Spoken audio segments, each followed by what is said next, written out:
A long time ago, in the land of Babylon, there was a young man named Daniel. Daniel loved God with all his heart. Even though he lived far away from his home in Israel, he stayed faithful to God and followed his commandments. Daniel was very wise and honest, so the king of Babylon, Darius, made him a special ruler over the kingdom.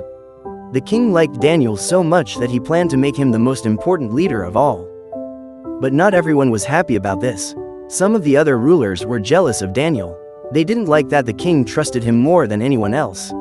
So, they came up with a sneaky plan to get Daniel in trouble.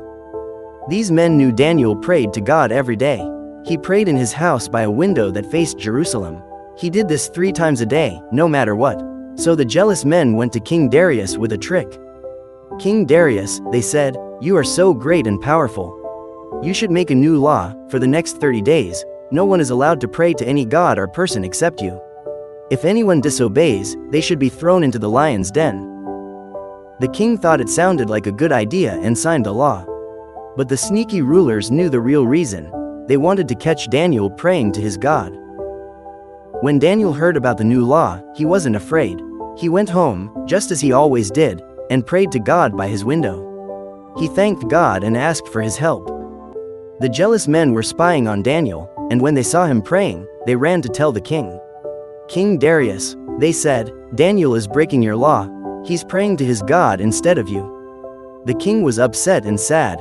He liked Daniel and didn't want to hurt him, but the law couldn't be changed. So, the king had to follow the rules. Daniel was thrown into the den of lions. The lions were big and hungry, and their roars echoed through the den. But Daniel wasn't afraid. He trusted God to take care of him.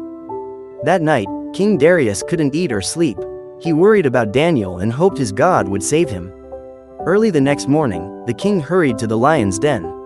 "Daniel, servant of the living God," he called out, "was your God able to save you from the lions?" Daniel's voice came from the den. "O king, live forever. My God sent his angel to shut the lions' mouths so they wouldn't hurt me. I've done nothing wrong, and I am safe." The king was overjoyed. He ordered his servants to lift Daniel out of the den. There wasn't a single scratch on him because he had trusted in God. Then, King Darius made a new law. Everyone in the kingdom must honor Daniel's God because he is the living God who saves and rescues his people. From that day on, Daniel continued to serve the king faithfully, and God blessed him because of his courage and faith. Just like Daniel, you can trust God no matter what happens. When you're scared or facing something hard, remember that God is with you, and He is always in control.